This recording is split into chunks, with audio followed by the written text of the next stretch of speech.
Dacă încă nu ați vizionat episoadele Dungeons and More Dungeons și The Stankurian Candidate, aveți în descriere linkurile de la episoade, sau puteți privi rezumatul episoadelor pe care urmează să le fac. Să începem! Episodul 13 din Gravity Falls, Dungeons and More Dungeons, începe cu Stanley, Dipper și Mabel relaxându-se în colibă, până când Ford iese din subsol luptându-se cu ce pare a fi o caracatiță care nume este descris în jurnal ca fiind Cycloptopus. După o mică urmărire prin colibă, acesta este prinsă de Ford. Dipper dorește să-l ajute pe unchiul lui, însă acesta îi spune că treaba acestuia este prea periculoasă pentru el, după care se întoarce în laborator. Stan și Mabel încearcă să-l înveselească pe Dipper, dar fără succes. După asta urmează introducerea lui. După terminarea acestuia o putem vedea pe Mabel cum le scrie o scrisoare părinților ei, pomenind-ne despre dezastrul gravitațional din episodul Not What He Seems. La scurt timp după apare Dipper, cu jocul după care este numit și episodul, Dungeons and More Dungeons. Acesta fără succes caută un partener cu care să se joace, fiind refuzat de Stanley, Sus și Mabel, toți spunând că este un joc de tocilari. Astfel, Dipper ajunge să se joace cu capra care poate fi văzută pe lângă colibă. Aceasta aruncă zearul lui Dipper sub colibă pe marginea unei găuri prin care Dipper alunecă și ajunge în interiorul laboratorului. Acolo se întâlnește cu Ford, care abandonează toate lucrările acestuia pentru a se juca cu Dipper. Între timp, Stanley și Mabel se pregătesc să se uite la Ratsul Detectivul. Ford și Dipper au început de jocul la subsol. După un timp, Dipper îl întreabă pe Ford ce ascunde în spatele cortinei care acoperă cealaltă parte a laboratorului, răspunsul acestuia fiind că e frică că Dipper nu va suporta adevărul, însă îi arată totuși un lucru pe care l-a adus din cealaltă dimensiune, un zar cu un număr infinit de părți, ceea ce înseamnă că în momentul când îl arunci, orice se poate întâmpla. Seara, Dipper încearcă să termine un dungeon și poartă o discuție cu Mabel despre cum unchiul Ford nu le-a la mișto cum face ea, Stanley și Sus. În următoarea zi, Mabel, Stanley și Grenda erau pregătiți să se uite la Ratsul Detectivul, însă Ford și Dipper au ocupat camera cu televizorul din cauza faptului că nu mai aveau loc la subsol. Ford a revenit cu o soluție diplomatică, spunând că dacă s-ar alătura și ei, s-ar putea să se distreze. Stanley se enervează și aruncă sacul în care se afla zarul cu numărul infinit de părți, personajele din Dungeons and More Dungeons devenind realitate. Astfel, antagonistul jocului, cunoscut ca Probabilitorul, îi capturează pe Dipper și Mabel pentru a le mânca creierele, aceștia fiind cei mai inteligenți jucători. Stanley, Mabel și Grenda merg să-i salveze. După ce au mers prin pădure și au trecut de paznicul probabilitorului, aceștia au ajuns la locul unde au fost duși Ford și Dipper. Pentru a-i salva, Stanley și Mabel trebuie să-l învingă prefăjitor la Dungeons and More Dungeons. După ce Mabel și Stanley învață cum se joacă jocul și trec de primele caractere ale probabilitorului, cel mai puternic monstru din joc este invocat, slăbiciunea acestuia fiind partea zarului cu numărul 38, pe care Stanley o nimerește și astfel probabilitorul este învins, iar Dipper și Stanford salvați. Înapoi la colibă, Grenda, Sus, Stanley, Dipper și Mabel se uită la finalul sezonului din Ratsul Detectivul, marele final fiind că Ratsul Detectivul a fost împușcat de fratele său, Jamon. În continuare, Ford îi spune lui Dipper că dacă are vreodată nevoie de zarul infinit, îl poate lua, după care arată la ce lucra în ultimul timp. Acesta a dezasamblat portalul datorită faptului că este prea periculos pentru această lume și că din cauza instabilității acestuia a fost creată o fisură interdimensională, care a fost închisă momentan și de care trebuie să nu spună la nimeni. În final, aceștia spun unui altuia noapte bună. În creditele din final, Sus se joacă cu cei doi polițiști ai orașului și cu Toby hotărâtul, cu sclăbii și armuri de carton, dar Toby este luat de pasărea din joc, toți fiind prea leneși să-l salveze. Din cauza faptului că acest episod este, putem spune, de umplutură, nu avem ce discuta despre acesta. Nici o informație crucială sau cât de cât importantă nu ne este oferită, în afară de faptul că lui Ford și Dipper le place mult acel joc. Deci nu ne rămâne altceva de făcut decât să decodăm ce avem de decodat. Pagina de la sfârșitul episodului pe care se află zarul cu numărul infinit de părți conține ecolul următor, care poate fi decodat prin următoarea combinație: A1Z26, Adbash și Cezar 3 litere în spate. Astfel, codul descifrat fiind: Fun and games are great distractions, but small things can have chain reactions, care se traduce drept: distracția, jocurile sunt distrageri bune, dar lucrurile mici pot crea reacții în lanț. Codul de la sfârșitul creditelor poate fi văzut pe ecran și se răduce cu cheia din următoarea imagine, mai exact, Ratmaster, codul descifrat fiind Excelsi Whatever. Aceasta este replica folosită de elful din Dungeons and More Dungeons, la finalul jocului, acesta spunând: The game is like over, Excelsi Whatever, care se traduce: jocul legian terminat, Excelsi ce-o-fi. E timpul să trecem la următorul episod, acesta fiind The Stankurian Candidate.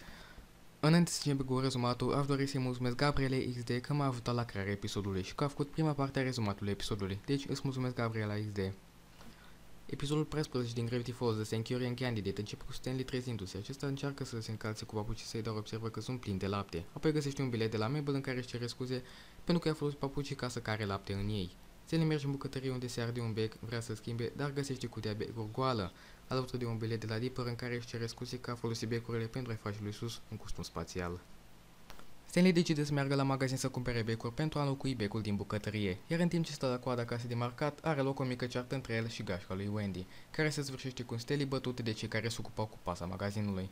Când în sfârșit ajunge acasă, intră în bucătărie, dar Ford o ia înainte, schimbând becul vechi cu unul nou, futuristic, care funcționează 1000 de ani și face pielea mai fină.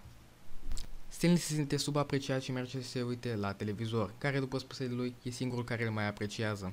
Sperând să afle vești bune, Stanley dă drumul la televizor, pe un canal de știri, de unde află că primarul a murit, în memoria lui construindu-se o statuie, apoi aflând că se organizează alegeri pentru un nou primar. Se gândește cine ar putea fi. După asta urmează intro-ul serialului. După terminarea acestuia putem vedea cum începe ședința de alegeri de la primărie. Acolo șeriful Blabs și asistentul acestuia citesc condițiile pe care trebuie să le îndeplinească noul primar, Bloodglyphul hotărându-se să participe la alegeri. Dipper nu crede că Bud ar fi un primar bun și spune lui Mabel că e păcat că nu e și Ford acolo, pentru că ar câștiga și ar fi un primar excelent. Stanley le aude discuția și, enervat de faptul că Ford e supraapreciat, decide să candideze și el la alegeri, toți rămânând șocați, inclusiv Dipper și Mabel. După câteva replici motivante de ale lui Stan, se mai hotărăsc și alții să participe, dar totuși confruntarea supremă este între Stanley și Bud. Acesta din urmă spunându-i lui Stan că tocmai și-a făcut un dușman de temut și că va câștiga cu orice preț alegerile. Aceștia rămânând singuri, Dipper și Mabel poartă o discuție cu Stanley, în care zic că nu cred că va reuși, iar acesta le răspunde gemilor că Ford poate ajunge faimos datorită cercetărilor lui, dar el nu știe ce va face cu viața lui. Astfel le explică că ia în considerare șansa de a fi primar ca o șansă să se afirme și să facă ceva cu viața lui. După o mică discuție de data aceasta doar între Dipper și Mabel, aceștia se hotără să-l ajute pe Stanley să câștige, nu pentru că l-ar considera un primar bun, dar pentru că Bud sigur pune ceva la cale, iar conform spuselor lor, ei sunt singurii care îl pot opri. Revenind la coliba misterilor care s-a transformat între timp în sediul campaniei, Dipper citește programul care conține etapele alegerilor. Mai exact, discursul de pe butuc de miercuri, care are loc pe un butuc la propriu, dezbaterile de vineri unde cetățenii aruncă gurăunți în candidatul pe care îl plac mai mult, iar la final vulturul libertății va fi eliberat, după spre candidatul cu cea mai mare cantitate de grăunți acumulată și îl va onora cu un sărut păsăresc care îl va desemna primar. După ce Dipper termină de citit, telefonul fix din colibă sună, iar Stanley acordă un interviu unui post de radio, care se desfășoară dezastruos pentru Stanley. Din cauza acestui fapt, Dipper și Mabel au pregătit un discurs pentru el, însă acesta nu acceptă și spune că preferă să spună ce trece prin mintea lui în acel moment. Dipper se duce la Ford și spune despre asta, iar Ford îi dă o cravată inventată de el. Mintea celui care o poartă poate fi controlată de către persoana care poartă cea de-a doua cravată. Astfel, Stanley ajunge în vârful clasamentului, datorită lui Dipper și Mabel care au spus discursurile în locul lui. Bud este foarte confuz din cauza asta și se întreabă cu ce a greșit și de ce este Stanley atât de adorat. Acesta pleacă într-o cameră să vorbească despre asta cu Gideon, care se află încă în închisoare. Astfel, Gideon decide să lupte focul cu foc. Acesta scoate o foaie din jurnalul 2, care era ascunsă în părul lui, o foaie pe care se afla o vrajă pentru a poseda pe cineva. Deși Bud nu a fost de acord cu asta, Gideon a preluat controlul asupra lui cu ajutorul incantației. Stanley a căpătat foarte multă încredere în el între timp, astfel refuzând să mai poarte cravata lui Ford, spunând că nu mai are nevoie de ea și le spune copiilor că i-au dat doar sfaturi proaste. La auzul acestor cuvinte, Dipper se enervează și îi spune lui Stanley că cu ajutorul acelei cravate i-au controlat mintea și că nu ar fi câștigat fără ei, iar Stanley pleacă spunând că va câștiga alegerile fără ajutorul lor. Astfel a venit ultima zi a alegerilor, în care e timpul ca cetățenii să-și aleagă noul primar, locația fiind pe o scenă din fața statuii fostului primar. Pe scenă urcă Stanley, Bud, Tyler și noul candidat al lui Dipper și Mabel, mai exact, sus. Lumea începe să le pună întrebări celor 4 candidați, Stanley coborând drastic în voturi, spre deosebire de Bud, care era controlat de Gideon. După un timp, Bud se duce la Dipper și Mabel și îi duce în interiorul capului statuii și îi leagă de un scaun, iar scaunul de interiorul statuii, chiar legă un morman de artificii și dinamită, după care îi lasă acolo, întorcându-se la alegeri. Mabel și Dipper se zbat și cad prin nasul statuii, însă sunt ținuți de sfara de care au fost legați. În secunda următoare, Stanley spune că trebuie să-și salveze familia și începe să urce statuia, astfel salvându-și nepoții. Nervos, Gideon detonează dinamita și artificiile, Stanley și Dipper sărind totuși în siguranță în urma unor semințe pe care oamenii le-au aruncat lui Stanley în urma actului pe care l-a făcut. Astfel, Stanley a fost declarat primar, însă nu pentru mult timp, deoarece trecutul lui de criminal a fost descoperit, iar rolul de primar a fost atribuit singurului candidat care a completat hârtiile, mai exact Tyler Cute Biker. Astfel, Stanley, Dipper și Mabel decid să meargă să-i vandalizeze noua lui vilă. în care va urma să locuiască. În creditele de final, Gideon face brățări împreună cu colegul său de celulă, care încearcă să-l învesilească, invitându-l la revolta pe care urmează să o facă în acea seară. Gideon refuză și se întoarce în celula lui, unde completează un desen cu Bill Cipher și spune că este gata de o nouă înțelegere.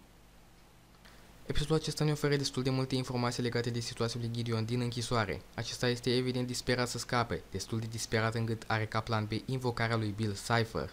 Totuși, eu zic să trecem la decodat că și acele coduri ne oferă informații legate de episod. Pagina de la sfârșitul episodului pe care se află aparent bărbia unuia dintre steni are următorul cod care poate fi descifrat folosind combinația folosită mai devreme.